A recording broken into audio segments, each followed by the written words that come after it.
senators, given merong public pronouncements also of helping the Senator De kasi La ako, Rosa? na-alarm ako. Nung nakita ko si Aplaska, na still talking on media and still parang holding office somewhere there. So I wrote Senator Cayetano about enforcing the preventive suspension given by this office. And we have not yet received a reply from the Senate President, but we expect one. Kasi nga, we will know if he is complying with our order or not. Kasi ano yan he was acting Sergeant at Arms of the Senate, but he is the Sergeant at Arms of the Commission on Appointments. Baka gusto nila magpiloso po, ibahin pa nila yung usapan. Isa lang yan. Kung anong posisyon niya na hinahawakan, preventively suspended po siya.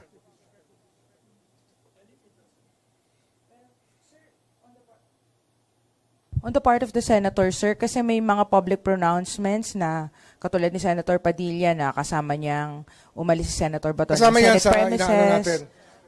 Meron po ba kayong When the nakikitang panel, liability? when will the panel meet about this? Yung panel natin? Oh, nagsimula na nagsisimula na naman yung panel natin to investigate it. Oh. Si Aplaska, isa sa pina natin yan. Ma-file natin sa pina. In the next 5 to 10 days, he will be asked to explain. Sir, so wala pa sir sa pina kay Aplaska? Wala ko pa akong alam. Kasi ako naman ang paperman noon pag gano'n Oh. Inako ko na yung pagpirma ng mga sampina para walang magrereklamo na ang dami-dami sampina nagagaling kung kani-kanino sa loob ng opisina ng ombudsman. Inako ko na, ako na lang gagawa. Ako pipirma, pag mataas ang posisyon, ako pipirma. So sir, ang nasapina pa lang so far are members of the media. Would that be correct? Yes, invitations muna. Hindi naman sapina lahat Mostly invitations, no? Invitations pa lang naman. Yung sapina only for those who will not cooperate.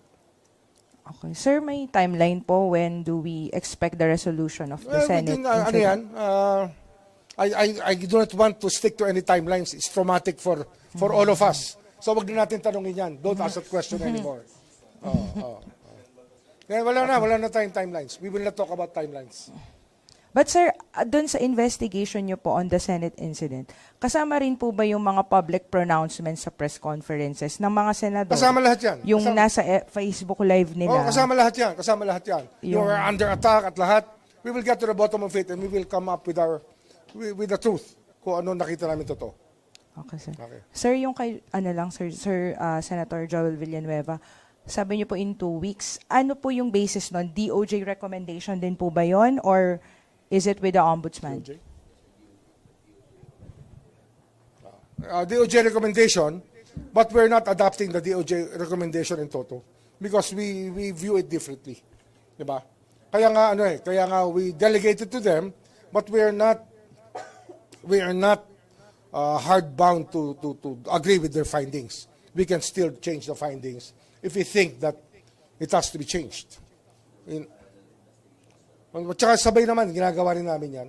We just let them do it because we started there nung SOJ pa ako, kaya lang gumawa na rin kami ng investigation dito. Thank you, sir. Mike.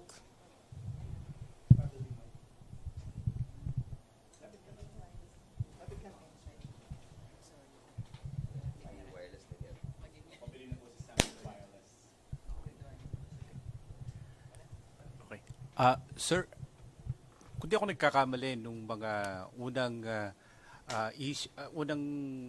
pag-iimbestiga natin sa flood control, na babanggit nyo po noon na as much as possible parang ayaw nyo na magsampa ng plunder sa mga involved na lawmakers. Pero ngayon, yung simula yung pag-iimbestiga po kay dating Speaker Martin Romualdez, dito kay dating Senate President Jesus Escudero, pagkatapos ito sunod na si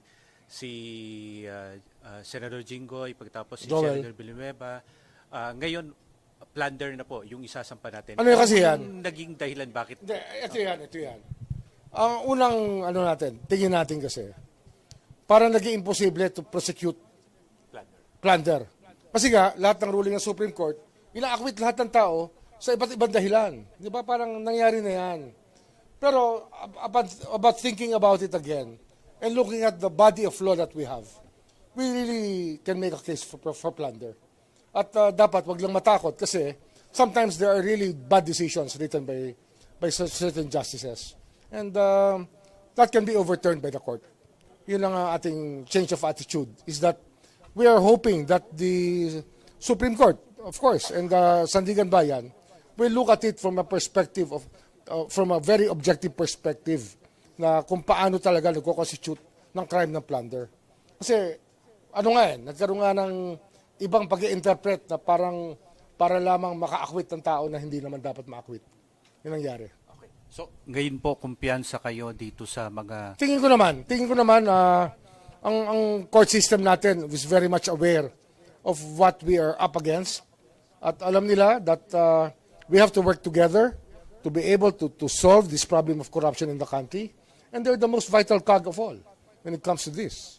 Sila yung gagawa ng desisyon di ba? So, last na lang po sa akin, sir. We're not giving up on the courts. I think that the courts deserve a chance to really vindicate itself also, di ba? To vindicate itself. So, ilang senador pa po yung masasampahan ng plunder?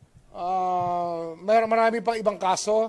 Hindi ko alam kung yung tatlo pa plunder ang ipa-file namin. Hindi pa namin alam. Pero maraming violations of law kaming nakita. I think there are at least 3 more senators. So, Cheese, Villanueva, Estrada, may 3 pa po. Marcoleta. Marcoleta, Tapos meron pang 3 pa. may 3 pa. 3, 4 pa. So, 7 po ang mawawala sa Senado. So, Wala akong kung majority minority. Pare-pareho lang sa akin yan. so, most likely po ngayong taon, mga 7 yung makukulong na senador. Makukulong o hindi makukulong, hindi ko muna sasagutin. Darating tayo dyan. Okay. Okay. Hindi ko naman alam mo, pag tinanong ako tungkol sa makukulong, hindi ko gustong magpakulong ng tao. Kaya lang wala tayong choice minsan, di ba? Pero kung merong way out, gamitin natin yung way out. Sinasabi ko yan. Yung restitution, bukas pa yan. Bukas pa yung restitution. Kasi ito lang, di ba? The cellphone analogy. Pag ninakawan ka ng cellphone at tinawagan ka ng pulis, di ba? Sabi sa'yo, nahuli na namin yung nagnakaw. Ang hahanapin mo, cellphone mo. Pagdating mo sa presinto, di ba? Pag nakita mo yung telepono mo, gusto mo na umuwi. Ayaw mo na magdemanda. Ganon din naman tayong lahat Tao lang tayo Di ba? Kaya sabi ko, restitution is always open. We can always talk about it and we can always agree if people are reasonable. Kung ito mga senador na ito, magsasauli. Possible yan. Basta yung yung pinag-uusapan na halaga, walang tawaran. Walang pinag-uusapan na halaga rito. Hindi tayo magtatawaran dito. Isoli yung dapat isoli. Di ba? Okay? Sir, konti lang. Sir, would you, Sir Joseph sa harapan. Sir, sorry I must have missed sa earlier statement nyo. If pipirmahan, ba't hindi pa ngayon, sir, hindi naman sa nagmamadali, no? Pero kung ready na for your signature, ba't hindi po today and what we have to... Tingnan pa namin Kasi you just have to be deliberate about it. Hindi pwedeng meron kang konting error na nakita na dapat ginawa ko pala yon. Wala, hindi dapat, walang sisihan dito Kaya dapat dito, hinog talaga. Okay. Sir, I don't know if tama yung tally ko ng mga board ng mga cases. May mga 9 ba? Would you confirm na mga around 9 senators that you're investigating? Probably Around 9 to 10. Okay. Sir, I understand that si Senator Escudero filed his counter affidavit last Friday. Hindi ko pa alam yun I'm not in the, I don't hold the panel. I don't go down, I don't go to that level kasi sa dami ng aming hinahawakan. Ayoko mag-micromanage ng kahit anong bagay. I don't want to micromanage anything. Sir, for soundbite lang, kasi galing kami sa Ombudsman, may hearing to apply, Sandigan, to file for a PhDO. PhDO kay Senator Marcoleta. Why do you think that the Sandigan Bayan should issue a PhDO against I will him? not, I don't want to discuss it here. I think our lawyers have discussed it with the Sandigan Bayan. Okay, thank you, sir.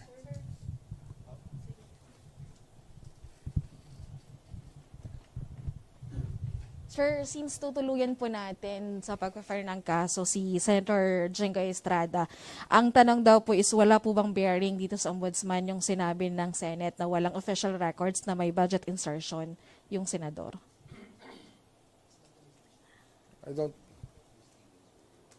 I cannot answer that question. It's not clear to me what you really want from the question. Kasi may findings daw po from the Senate na wala namang official records ng budget insertion si Senator Jinggoy. Well, it's a communication. Internal nila yan. Wala ko ano dyan. Okay po. And doon po sa tatlo pang senador na fa-file na natin ng kaso, ano pong particular na cases? Kaya nga, hindi ko sinasabi kung sino, tsaka kung ano. Saka na yan. Darling Tyron.